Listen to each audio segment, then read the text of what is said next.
In today's episode, I speak to Mindy Gibbins-Klein about real thought leadership. We discuss what a thought leader is and how the leadership is demonstrated. We also examine the 4 attributes of thought leadership: reach, engagement, authority, and longevity. It really is important that you don't chase the numbers, but recognise and respect the intersection between reach and engagement. You must decide on what you want to focus on for your own success. Only the market can decide whether you are truly a thought leader, and perhaps the next step for thought leaders is to become thoughtful leaders. Listen up to the rest of the conversation. Before we begin our conversation, here is a quick shout out to the pathologically curious. Check out the Maverick Paradox magazine. It's a digital magazine written by Mavericks for business owners and professionals. You can find the magazine at themaverickparadox.com. The magazine's aim is to provoke maverick leadership everywhere. Welcome to the Maverick Paradox podcast, where we explore what it is to be a maverick and discover effective modes of leadership. I am Judith Germain, and my mission is to propel the maverick mindset into a world where character and integrity will ultimately have a higher premium than personality and bureaucracy. So thank you for joining me on this journey. If you would like to continue with me, then please subscribe to my podcast on iTunes, Stitcher, or one of the other popular podcast platforms. And today, our guest is Mindy Gibbins-Klein, the founder of the book Midwife. Hi, Mindy. Hi, Jude. How are you? Yes, it's good. It's good to be talking with you today, and everybody else, of course. I am looking forward to our topic, but before we begin, tell us about you. Where to begin? I have a strange accent, and people always wonder where I'm from, so I'll just take care of that straight away. I grew up in New York, but I moved around a lot and travelled and came to the UK in my 20s, so I've been here longer than I was in the US. I've got marketing background, and that kind of drives everything I do in my businesses, which is helpful. I've also got a very strong coaching background. So, I think, I guess I'm a bit obsessed with helping people get an ROI on their efforts. That's what kind of sums me up. Well, it's an obsession I can definitely get behind. Yeah, great. I remember, it feels like 100 years now, but it must be at least, 8 or so years ago, when you were talking about thought leadership in a way when nobody else was talking about thought leadership. And now when I think about it, it feels like everybody's a thought leader, or say they are. And then when I look at their stuff, I think you're not saying anything new. So what would you say a thought leader is? Okay, so anybody who wants to can read 24 Karat Bold, which did come out 11 years ago. And I was ahead of the curve at that point. People were using the term, but not so much. And, I'd like to think that I was one of the people driving things here in the UK. It was definitely the first book on thought leadership in the UK. And you were at the launch. Yay, we have photos to prove it. In 24 Karat Bold, I just introduced a methodology that has 4 different attributes, which are still valid today. Some people think I should revise the book, because at the time I said something like social media is a good idea. 11 years ago, and I wasn't even on Facebook. I mean, it's crazy. So I think if people want to understand what thought leadership is, I'll sum it up, because when I was doing my research for it that started in 2008, 12 years ago, I found a lot of people using the term, but there were no criteria, there were no metrics, there was no way to measure anything. And so, of course, with any vague term, you can say what you want. But then if you introduce metrics, which I aimed to do with the book and all my work, then you give people something to strive for and something to measure themselves against. So the 4 attributes, I'll just cover them very quickly, are reach, engagement, authority, and longevity. Longevity meaning how long you stay in someone's mind, not how long you live. I don't really get involved in that.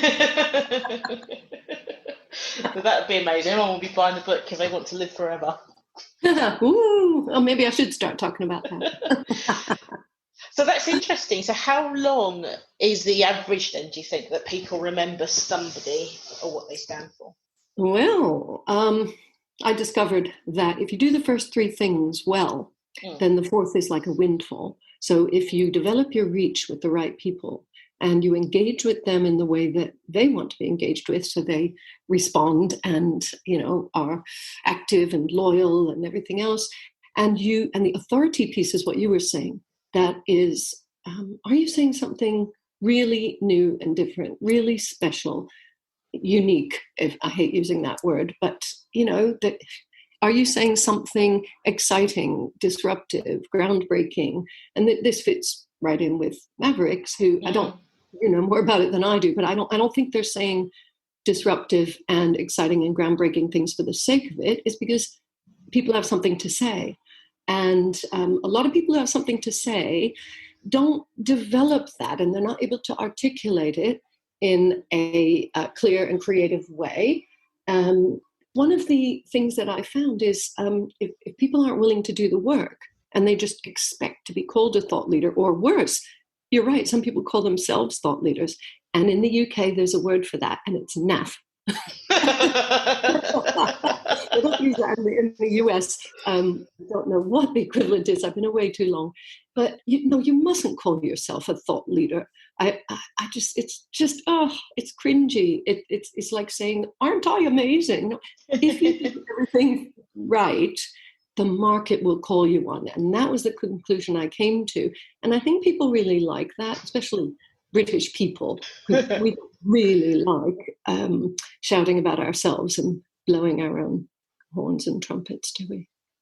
No, that's really interesting, because in 2005 I started really talking about Mavericks and defining the definition as a willfully independent person. And soon after, other people started to pop up and say Mavericks this and Maverick that, but it still was relatively quiet. And I was perplexed at the time that how many people were just copying my content and then realizing that they didn't have anything else to say. And like now, 15 years later, you look at Maverick leadership and it's all over the place. But I also notice, again, what you said about that kind of, there's the other stuff might have reach and it might have engagement, but what it doesn't have is authority, because there's nothing underneath the marketing strapline of whatever it is that's being said. Which is aligned to what you're saying, isn't it, about having that? Yeah, I mean, look, everybody thinks they have something to say, Jude, and with all due respect to our listeners, and I mean that, I respect people who are prepared to learn and listen and grow. If you really are honest with yourself, then you have to be willing to do the work. You have to be, if you want to achieve true thought leadership. And by the way, we now have thoughtful leadership, which is like thought leadership 2.0. And I've gone to that place because that's what I think people should do. If they find that the space that they're operating in is getting crowded, move to a new place, but it requires work. So this is what separates, I was going to say the men from the boys, but that's girls or anybody from anybody. This is what separates true thought leaders or thoughtful leaders from the imposters, the imitators, the people who, or just jump on a bandwagon. Most people are not willing to do the deep work. Most people are not willing to get to that substantive message, the one that, we know it when we hear it, because it turns heads, because it cuts through the noise. And let's face it, it's noisier now than it ever was. Yes, it's a bit like Simon Sinek's Golden Circle, isn't it? Where I remember because I remember I had a pivotal change in my ideas in, 2007, something around that time.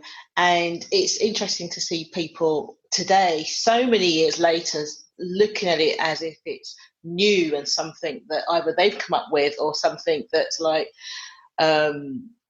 is real sort of thought leadership, when you think it's almost like thought leadership. Would you say it's like based in a certain time? Because when he started saying that in 2007, 2008, that it was really big thought leadership. But now time's moved on, and it's, say, his new stuff is much more thought leadership now because it's old. Or do you think the concept stays static? No, I mean, look, some people are always coming up with new ideas, and I really applaud them for sharing them. Let me just change what I said. Everyone comes up with new ideas, but those who have the courage to share them, and this is in the official definition of thought leadership, those folks will be noticed by the right people. And the issue, when I started looking into this all those years ago, is thought leadership, the term developed in academia, which is fine. I have a few degrees myself, and I know you do too.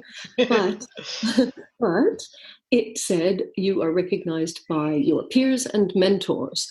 And I sat with that for a while. I was developing a talk on this, and I thought, no, that's not quite right. And I had to push my thinking. And that's the phrase that we use here at my companies, push your thinking, because most people don't. So I did that work. I sat with it longer than the average person would.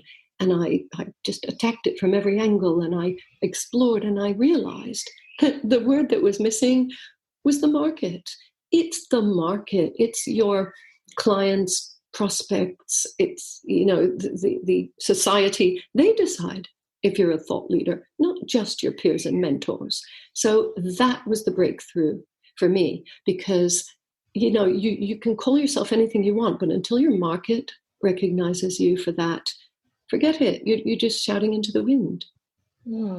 So do you think there's always a lag then? Because quite often someone is being a thought leader, but they're so far ahead that nobody notices, almost like you just seem like you're a madman. And then everybody catches up, and then they go, oh, Mindy's such a thought leader. And you'd be like, I've been doing this for the last 5 years, or whatever it is. Well, you're explaining the intersection between reach and engagement. And this is an exciting concept because, let's face it, a lot of people don't know how to build the buzz and get fans or even, build a following. And so what they focus on is the numbers. And, we see this in the proliferation of posts and apps and everything, get 1,000 Instagram followers. Yeah, but where's the quality? The quality is in the engagement or lack thereof.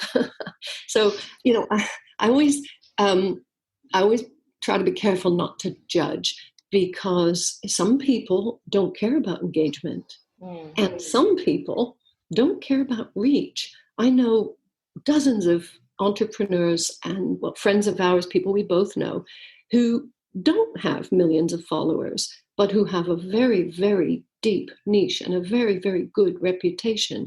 I'll include myself in that. I mean, my total followers and subscribers is about 100,000. And nowadays, that's not as exciting as it used to be. And do they all engage with me? No.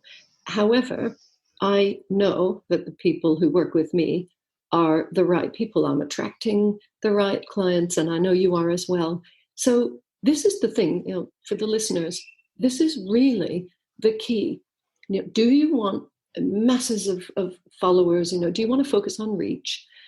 Do you want to focus on engagement, which does require more effort, in my experience?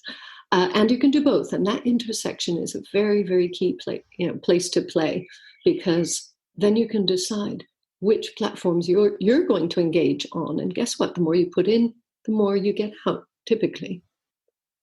Yeah, I think that's really interesting, because I think the pursuit of the numbers is really distracting, because we know the algorithm changes so frequently. It's almost like trying to write for Google and then Google changes the algorithm, and then everything you've written doesn't make any sense. It's much better to write just good content and not worry about whether it's 100% optimized. Yeah, well, that's true. And also, this comes down to a lot of the coaching and NLP studies that I've done, and I know many people have, where you can put everything into that content, and you can craft it, and you can go deep and push your thinking and do all this stuff. But then when you let it go, you have zero control over how it's received. Mm. So, we know this. And yet we think, well, I'm going to put out this fantastic article and it's going to get X number of likes. That's the bit you can't control. And then you posted a picture of a potato and it's viral.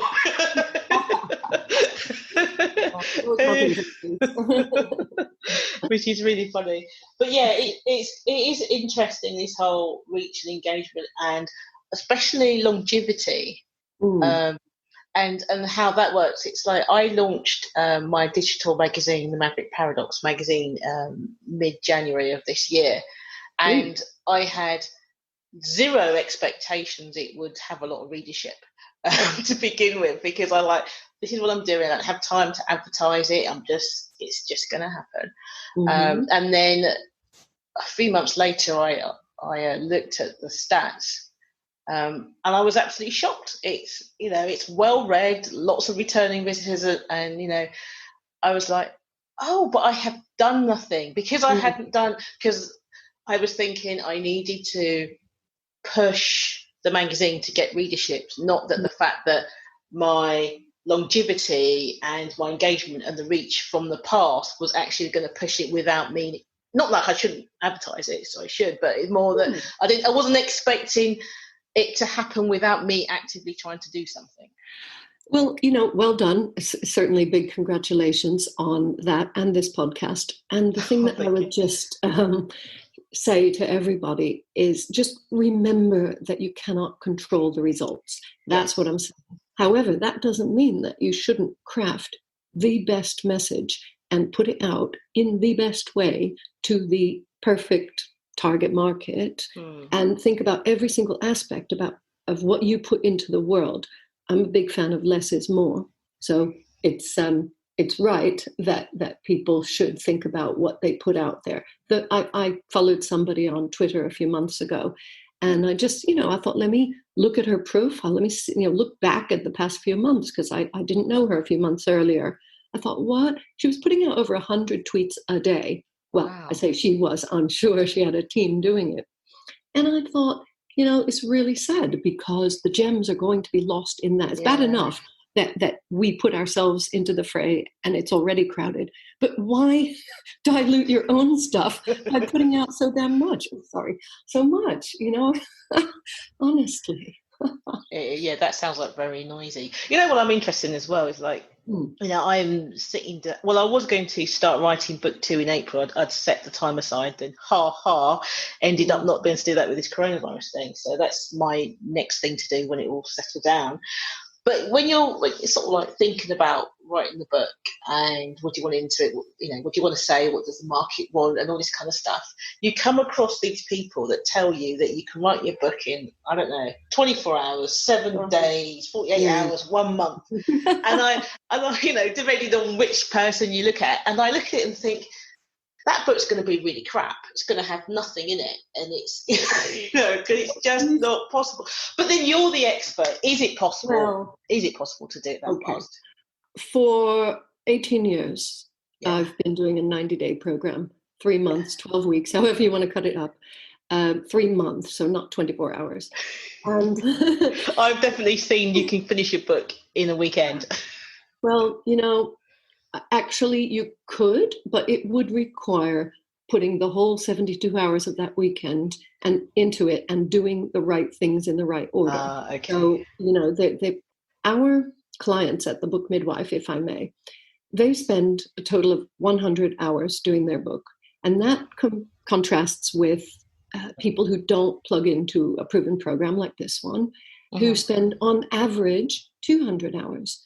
But the difference is they take those 200 hours and they spread them across 2.5 years. That's an average as well. Wow.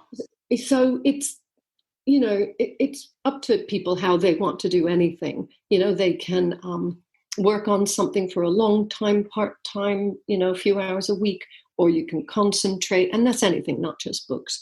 But when it comes to a book, usually that perspective, you were talking about it earlier with Simon Sinek having that window of opportunity of having something really new and exciting to say, that window won't last for 2.5 years typically. And then when you get to the end, and this is what we find, if people didn't know about the Book Midwife, they contact us when they've spent a year and a half, 2 years, whatever, and they're stuck. And they think they're stuck in the middle of the manuscript, but that manuscript, has been put together in bits and pieces. And I hate to say it, but most of the time I ask them, would you be willing to start over? And I would say, just decide, do you want to concentrate and put your thoughts together over a short period of time? And 3 months is very realistic. We've now, with our group programs, shortened it to 2 months. However, it's still 100 hours of your time. And so the key, and I am going on quite a bit, and I'll finish by saying that the key is knowing exactly what to do at every stage. So it's not about slapping your thoughts together, whether it's a blog, an article, but certainly a book. This book may be around for a long time. Someone's going to receive that, and they're going to assume that that's the best you can do. Right? So for goodness sakes, decide if you're willing to put your best foot forward, and if you're willing to put the right amount of effort into it, and really make sure it's your best book. And then you want to make sure it has its best chance in the market. Yeah, and I think that's really, really good advice. And I know your program is pretty stellar. And I just think it's really, I find it really amusing, because I think to myself, but maybe that's just my own prejudice in it, but I think, I'm not sure I want to read a book that was written in 48 hours.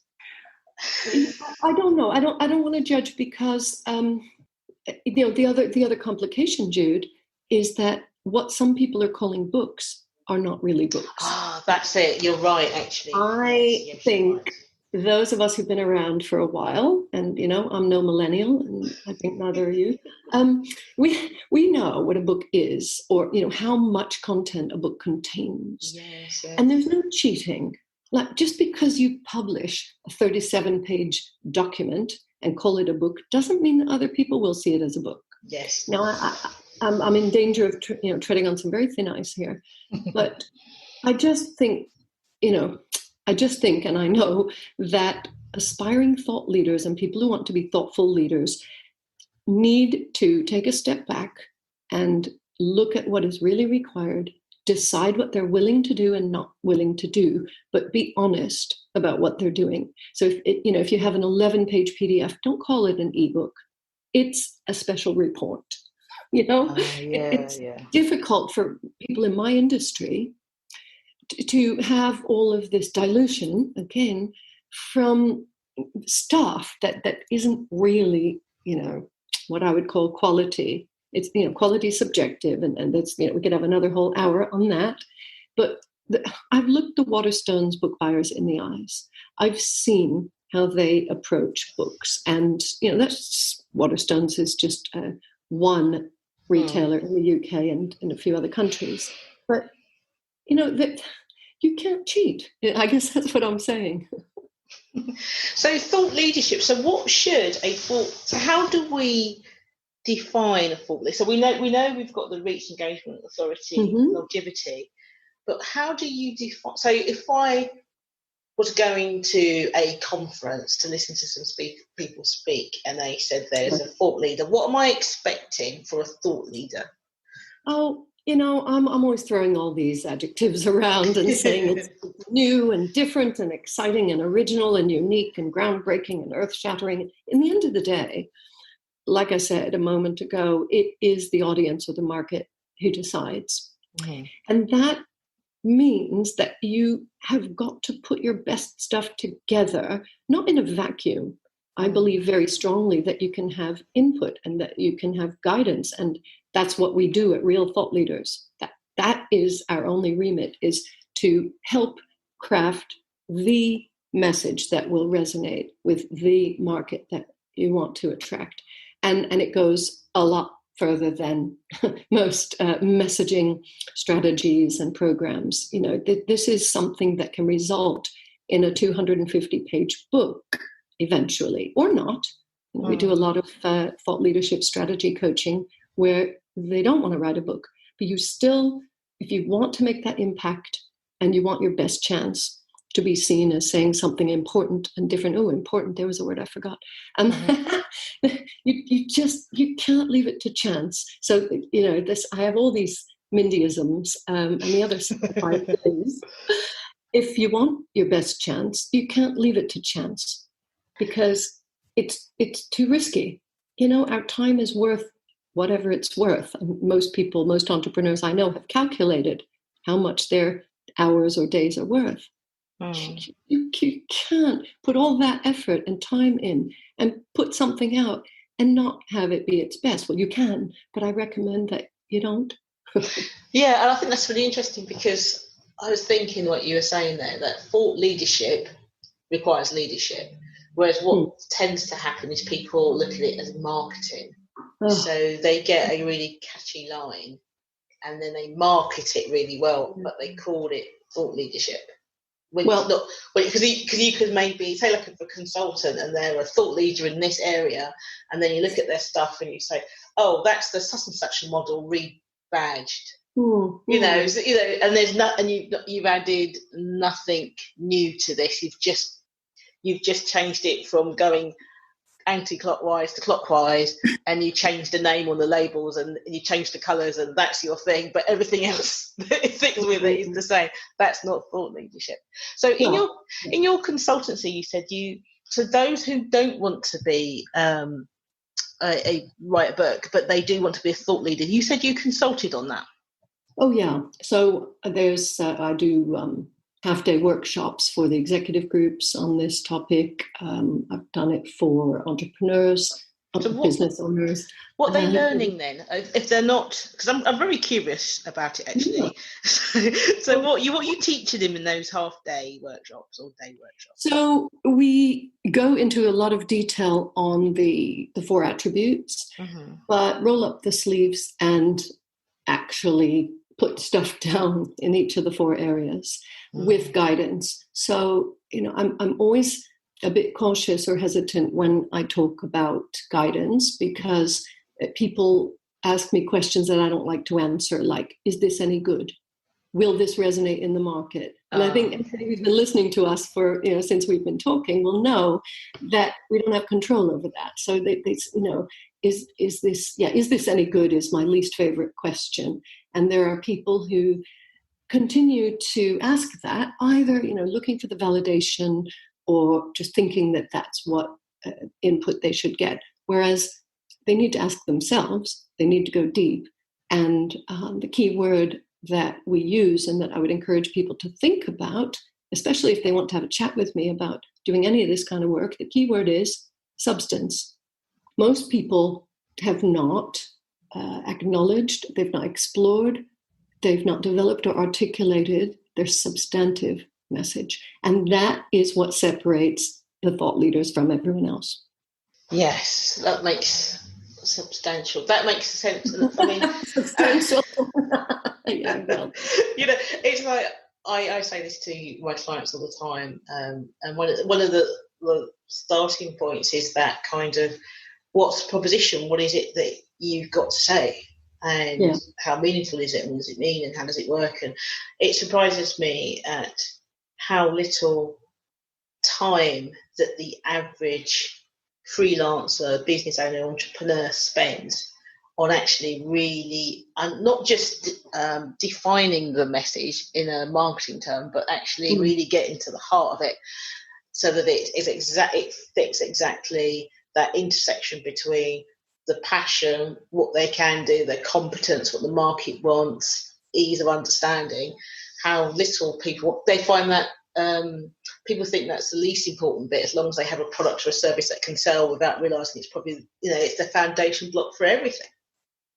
I think they don't realise how much depth you can go into and should go into. And then there's the next level. This is the thoughtful leadership work that I do, is once you have established your competence, and this is in my latest book called The Thoughtful Leader, you establish your competence and it attracts competition, like you said, imitators, copycats. So then it creates a bad feeling, like, I spent all this time. So the thoughtful leader takes a deep breath and thinks, okay, right? Time to move one pace away and always be one step ahead. But that's what requires the work. And most people don't even know they need to do it, much less know how to do it. So, this is why my work gives me so much joy, because, we're not really creating anything.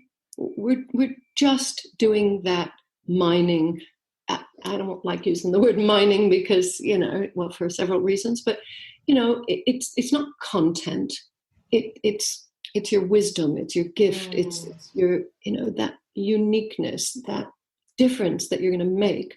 And the moment somebody says that they want to do thought leadership or they need content, I push back. And, we've said no to people who just want to churn stuff out because, I'm not interested.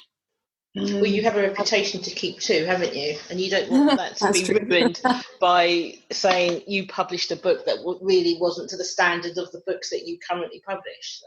Right. Yeah. I mean, our publishing company is separate from the Thought Leadership Strategy Company and from the Book Midwife Coaching Company. So it's all three separate entities. So we can publish books where people didn't work with us on their thought leadership or on the book. It's still, we have standards, and we have teams of people to fix things and polish them, but some things are not fixable, I'm afraid. I remember I was on on a podcast with Dr. Glenn Wallace, and it was interesting because on his show that he speaks to thought leaders, and then once a month him and his colleague then critique the podcast that he's done, which I didn't know at the time when I agreed to do it. Anyway, I listened to my critique, and it was interesting because one of the things he said up front was that he liked the fact that I had history in what I was doing, and it was 15 years old, and it was continuing to be enhanced and grown and stuff, and it made me think about that fourth one of longevity, because it wasn't something, until I listened to him saying the importance of it, it wasn't really something I thought that much of. Because I suppose when you're doing it, don't you? You don't think about how long you've been doing it, especially if you're enjoying what you're doing. You don't go, oh no, 15 years doing this. Well, because it's grown. Birthdays. So we have Panoma Press, which is not our oldest company. That publishing company will be 15 years old in November. Wow. Yeah. And as you know, it started with a different name, and we've rebranded, but it's the same business. And one of the things that we've noticed over the years is if people are getting the value, they come back to you. So we've seen a lot of people coming and publishing their second, and in some cases their third books with us, which gives me a lot of satisfaction. So, the publishing is kind of the final bit, if you think about it. And this is how, I know this is audio only, but picture three circles. Picture the first bit being the thought leadership strategy, which people can get help with or not. Then the next one, which doesn't intersect, it doesn't really overlap very much with the first one, is the book writing. Because, some people just do that. And as I say, they don't always aspire to thought leadership. They churn stuff out. So, but it can overlap, or it can almost be, directly on top of the other if it's absolutely congruent with your thought leadership. So that's the first choice. Secondly, or the next bit, is the publishing. And some people write a lot of great stuff and they just want to continue writing articles, white papers, and, they're not interested in full-length books. So that's another way, we've coached people in public speaking, but more important, not the sort of stagecraft, but the strategy of what they want to be known for. And this should all make sense now. Rounding it off with, if you have a great book or several, then you're more likely to be seen as a thought leader or a thoughtful leader. And I said great book, not just have a book.